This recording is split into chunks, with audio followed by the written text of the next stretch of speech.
Hey, what's up guys? So today we are assembling the rear drive shafts for the Pro-MT truck. First thing I'm going to say is these drive shafts are really small. They got a lot of small parts in it, so I'm going to try to do my very best to show you guys how this all goes together. Okay? So the first thing that we are going to do is we're going to assemble the end that actually attaches to the truck. Okay, and you got these two pieces right here. This is the one that actually connects to the transmission. This is the one that connects onto the rest of the drive shaft. Okay, but before that we got to assemble them two together. So first thing is first, we have a little drive cup. Okay, kind of looks like a spacer, but it's not. You got a hole there and you got a little slot right there. This is going to go into the hole.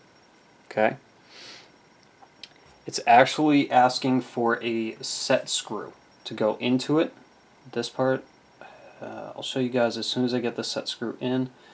Can get a little difficult.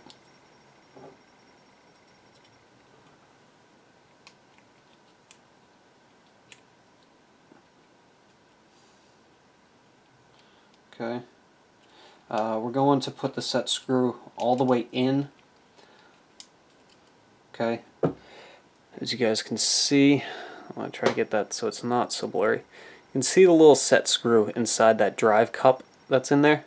Okay, I put it in all the way so that way when I go to install this, the cup, and afterwards it doesn't hit anything. That way I can still move it around.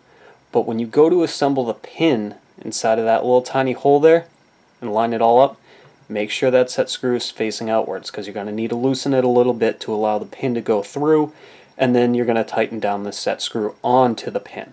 Okay? So with that said, now comes the tricky part. It's lining up, lining up this entire thing so the pin goes through all the way in the middle, and that's the hard part.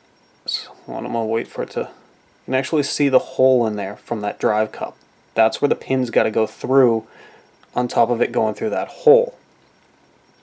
So it can get a little tricky. Okay, so we're going to lay this down. I'm going to try to do this on camera as best I can. This is a little tricky part.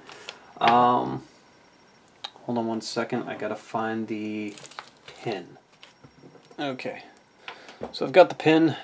I know, kind of hard to see. Like I said, this part you guys really won't be able to see much. But I'm just trying to get the pin to go through a little bit here. And then which I'm going to loosen up the set screw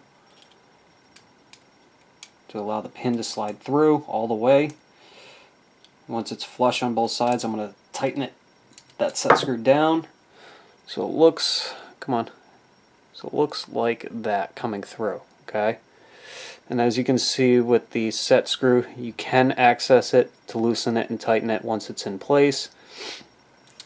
So the last step, let me move some of this stuff out of the way, is we got to take this little retaining ring. Okay, I know guys, I'm sorry that the camera keeps going out of focus. But on the retaining ring, it's got a split. Okay, what that allows you to do is you're going to slide it up over. Alright, and then you're just going to push it,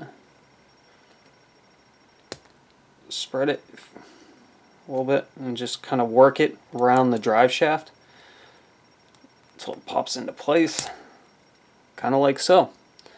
Okay, and what that is it's going to hold that pin in place. Now, here's a cool little trick. On the instructions booklet, we have a pro tip. Rotate the retainer clip so slit is away from pinholes, and add a drop of CA tire glue, not included, in slit to prevent rotation of the clip. So basically what it means is I've got some of the Proline's tire glue here, okay? And you guys are going to see that little slit.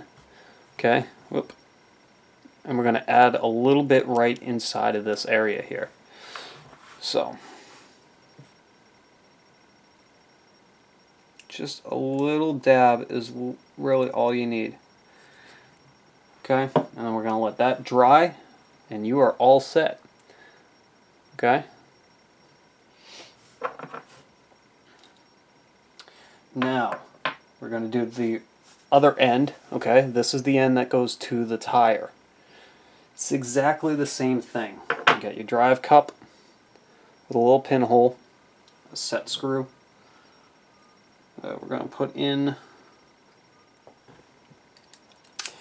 Okay, so there we go. 2 drive shafts all set, ready to go into the car.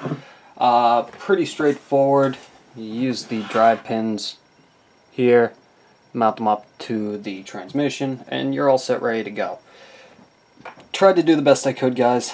Hopefully you figured it out. It's pretty simple once you look at the instructions. So there you go. That's it. Next up, we're going to mount up the rear control arms and the rear hubs, and yeah, pretty much it. And then we just have shocks and a couple other minor things to do. Alright guys, thanks for watching.